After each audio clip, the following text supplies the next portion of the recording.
E aí, meu povo, professor André Asnar aqui de volta pra gente falar sobre acústica, fenômenos acústicos. Agora vamos dar uma volta sobre os fenômenos, beleza? Só que antes de começar a falar sobre fenômenos acústicos, eu gostaria de resolver uma questãozinha com você. Essa aqui, questão 1 do teu DH, pra gente praticar um pouquinho sobre o conceito de intensidade sonora, que é potência sobre 4πr², e também o conceito de nível sonoro, que é o beta lá, é 10 vezes log. Você já viu que não é nada demais. E sobre I0, certo? Na base 10. Vamos lá, a questão fala o seguinte, vem comigo.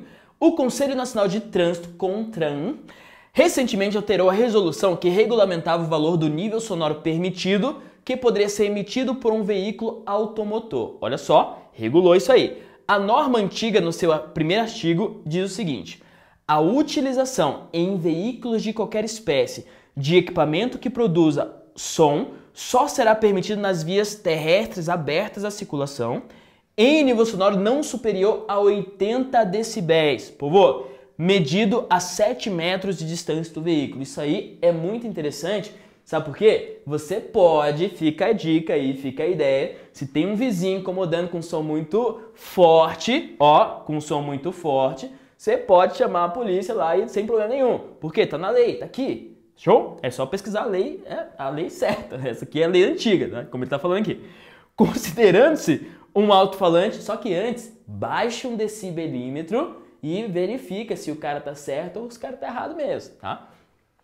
Um alto-falante com uma fonte pontual e isotrópica de som que emite ondas sonoras esféricas, assinale a alternativa correta, que indica a potência mínima que ele deve possuir para produzir este nível sonoro que falou aqui, que é 80 decibéis, medido a 7 metros de distância.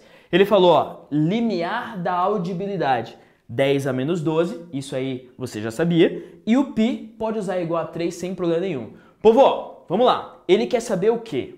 Presta atenção. Questãozinha clássica de intensidade sonora e nível sonoro. Ele quer saber isso aqui, ó. Ele quer saber a potência. Ele já me deu o R, eu tenho que usar o π igual a 3, mas eu não tenho o I. Então o que eu vou fazer? Eu vou calcular o I por aqui, ó. Já que ele me deu isso aqui, eu vou calcular o I por aqui. Fechou? Feita a estratégia, vamos resolver. Então, ó, o beta é o nível sonoro. E o nível sonoro aqui é de 80 decibéis. Vou colocar, ó. 80 decibéis é igual a 10 vezes log de I, que é o que eu quero saber, né? Sobre o I0. O I0 é 10 a menos 12, tá? 10 a menos 12. Isso tudo na base 10. Sucesso? Beleza. Ó, fica 8 igual a tudo aquilo. 8 igual a log de I sobre 10 a menos 12 na base 10. O que eu vou fazer? A definição de logaritmo, que é aquele negócio de dar uma cabeçadinha aqui, ó.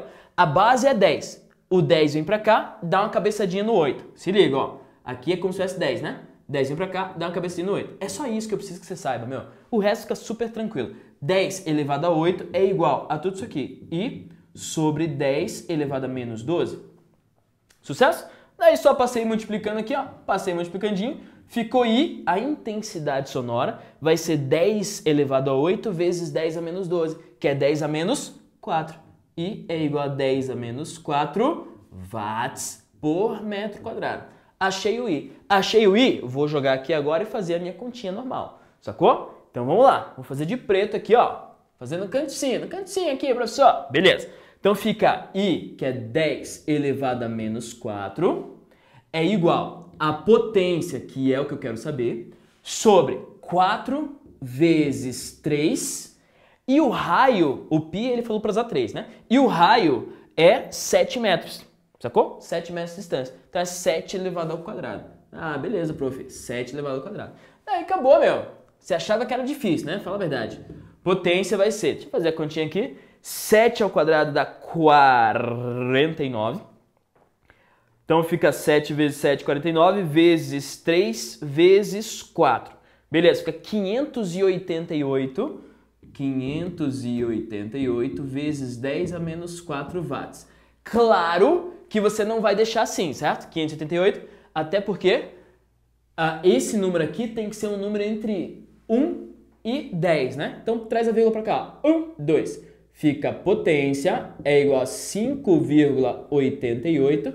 E ó, ele tem que voltar 4 casas. Beleza. Se eu já voltei 2, agora ele só tem que voltar mais 2. Então 5,88 vezes 10 a menos 2.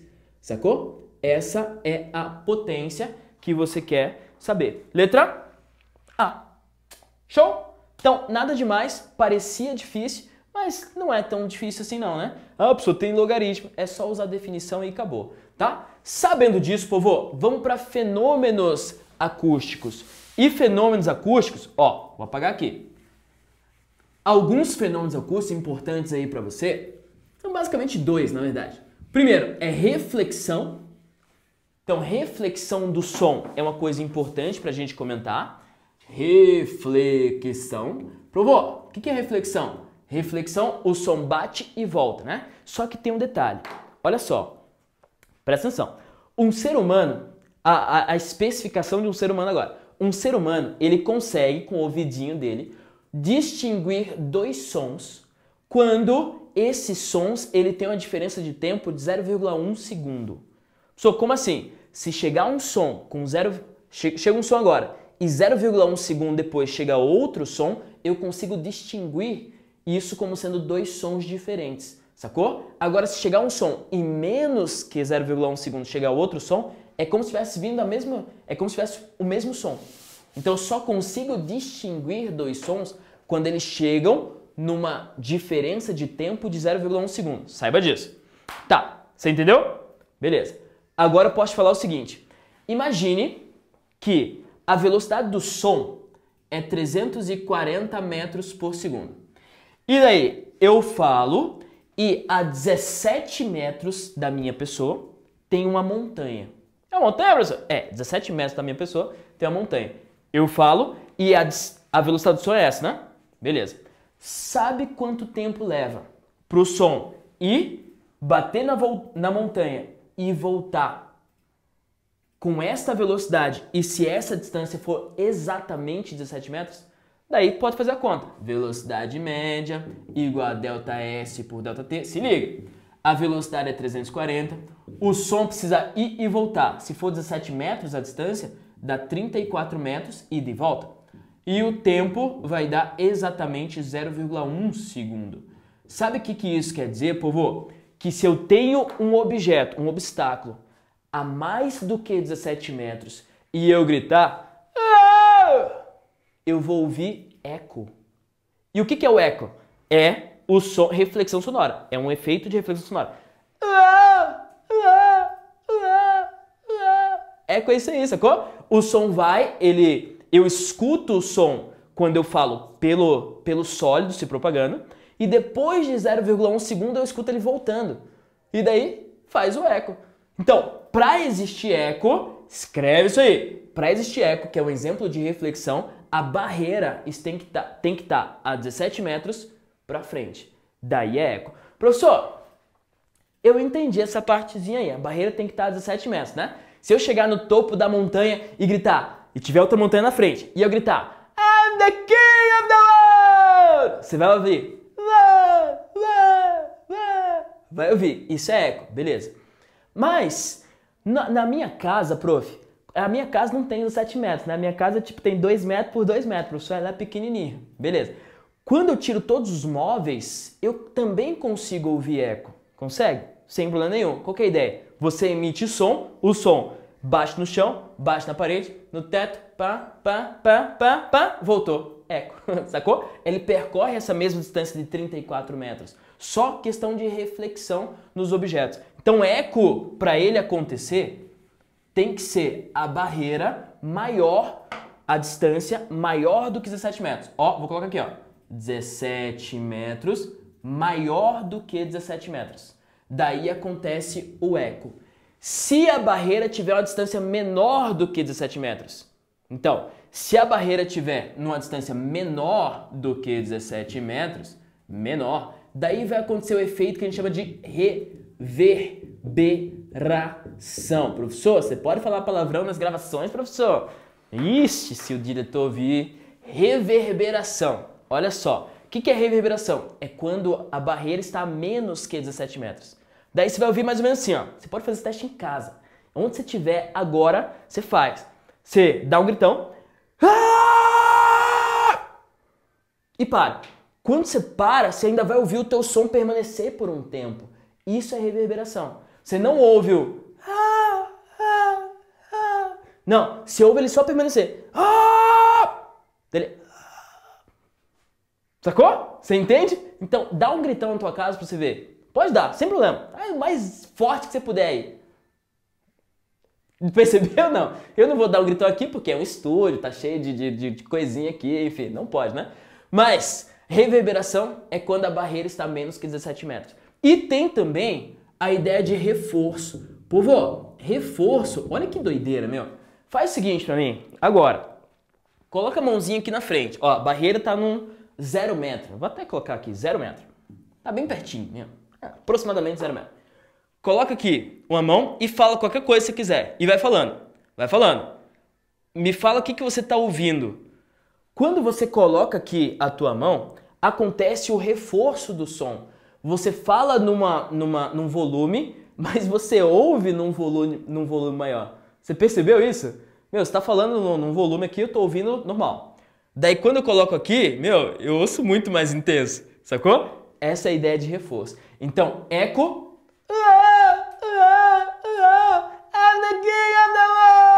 É, exatamente. Reverberação... E o som continua. E reforço é quando você ouve mais intenso. Suave? Sossegado? Beleza. Esse é o fenômeno da reflexão sonora. Já demos exemplo também de reflexão de ultrassom, de sonar, no caso do navio, né? São todos exemplos de reflexão. Segundo fenômeno legal aí para você saber é o fenômeno da difração. Povo, difração é a capacidade que uma onda tem de contornar um obstáculo. Então, quando eu falo assim, ó, ei, você tá me ouvindo? Tô, professor! Você tá me ouvindo porque o som, ele tem a capacidade de difratar, ele tem a capacidade de passar por esse obstáculo fácil. Mas, ó, qualquer onda faz difração? Sim, qualquer onda faz difração. Só que um detalhe, olha pra cá. Pro som ou qualquer onda fazer difração, o comprimento de onda, olha só, o comprimento de onda da onda tem que ser da mesma ordem de grandeza ou maior do que o objeto. Vou falar de novo. Comprimento de onda, o lambda da onda, ou é da mesma ordem de grandeza, mesmo tamanho que o objeto, ou é maior. Daí ele consegue ultrapassar esse obstáculo bem fácil. Beleza? Isso é difração. Capacidade que a onda tem de transpor um obstáculo. Se tiver um muro na minha frente, eu mesmo assim consigo falar com quem está do outro lado. Porque o som que eu emito tem a capacidade de transpor esse obstáculo aí. Show? Beleza. Sabendo disso, dá uma olhada nessa questão 2 do Praticando, fala o seguinte: uma sala de concertos deve permitir uma percepção clara dos sons. Por isso deve estar livre do eco e o tempo de reverberação deve ser pequeno. Assim, 1. Na reverberação, trens de onda emitidos simultaneamente pela mesma fonte sonora, percorrendo caminhos diferentes no ar, chegam ao ouvinte em instantes de tempos diferentes, mas não são percebidos como sons separados. Show! Na reverberação não são percebidos como sons separados mesmo. Sucesso! 2. O fenômeno de reverberação pode ser explicado considerando-se a interferência dos trens de onda emitidos pela mesma fonte. Não é questão de interferência, é questão de percepção da gente, tá? 2 já era. 3. No eco, trens de onda emitidos simultaneamente pela mesma fonte sonora, ó, percorrendo caminhos diferentes no ar, chegam ao ouvinte em instantes de tempos diferentes e são percebidos como sons separados. Fechou? Se a barreira tiver a mais do que 17 metros. Então a diferença entre eco e reverberação é isso aqui e só isso. Sucesso? Então, letra A, 1 e 3, letra D. Beleza? E fica a dica de uma questão para você. Olha essa questão 4, meu. Questão de eco é questão clássica, tá? Então você tem que saber resolver e não tem forma para você resolver, não. É velocidade média, delta S, delta T. Olha só essa questão. Patrícia ouve o eco de sua voz direta. refletida por um grande espelho no plano exato tempo de uma piscada de olhos após a emissão. Adotando a velocidade do som, 340 metros por segundo, beleza? E o tempo médio de uma piscada igual a 0,4 segundos, podemos afirmar que a distância d vale quanto? Meu, questão de eco é clássica. Só que tem gente que erra ainda. Que é assim, ó. Velocidade média igual a ΔS por ΔT. Qual que é o erro da geral? Olha só. A velocidade é quanto, prof? 340. 340. Beleza? O ΔS, daí vem. O ΔS é vai e volta. Então o ΔS, na verdade, não é D. É 2D. Sacou? Aí é que tá o grande diferencial da galera que acerta. Então, ΔS é ida e volta 2D. E isso acontece em 0,4 segundos. Aí, sucesso. Só passar multiplicandinho isso aqui, fica 340 vezes 0,4, 340 vezes 0,4, que dá 136, divididos por 2, que dá 68 metros. Então, a distância D vai ser 68 metros. Sucesso? Tudo bem? Então, cuidado. Quando for questão de eco, tem que considerar que é ida mais volta, tá? Essa distância aí, ida mais volta. Ou você pode considerar que o tempo é metade para ir, metade para voltar. Daí, se aqui você considerar D e aqui 0,2, também tá certo. Então, você que escolhe. Show? Beleza, povo? Então, fechou. Professor André Asca por aqui. Até a próxima. Tchau!